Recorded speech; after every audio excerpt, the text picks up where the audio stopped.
ماہ رمضان میں حجاج بن یوسف کہیں جا رہا تھا اور بے روزہ تھا۔ دوپہر کا کھانا آیا تو کہا اگر کوئی مسافر یہاں موجود ہو تو اسے بلاؤ۔ ملازم ایک بدو کو پکڑ لائے۔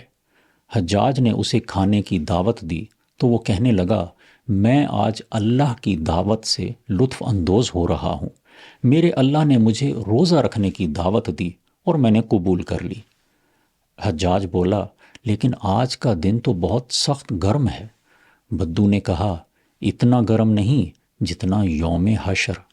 حجاج نے کہا تم مسافر ہو، آج افطار کر کے عید کے بعد گنتی پوری کر سکتے ہو۔ بدو بولا کیا آپ ضمانت دے سکتے ہیں کہ عید کے بعد تک میں زندہ رہوں گا؟ حجاج نے کہا اللہ تمہیں سلامت رکھے، تمہاری لا علمی میرے علم سے 1000 درجے بہتر ہے۔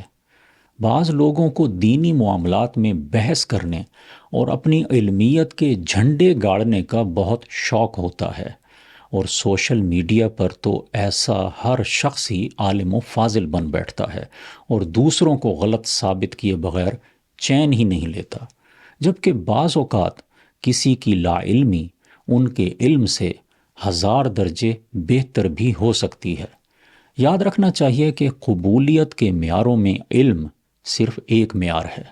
بعض اوقات معیار عشق و ادب علم کو بہت پیچھے چھوڑ دیتا ہے۔ بقول اقبال بے خطر کود پڑا آتش نمرود میں عشق، عقل ہے محو تماشائے لبے بام ابھی۔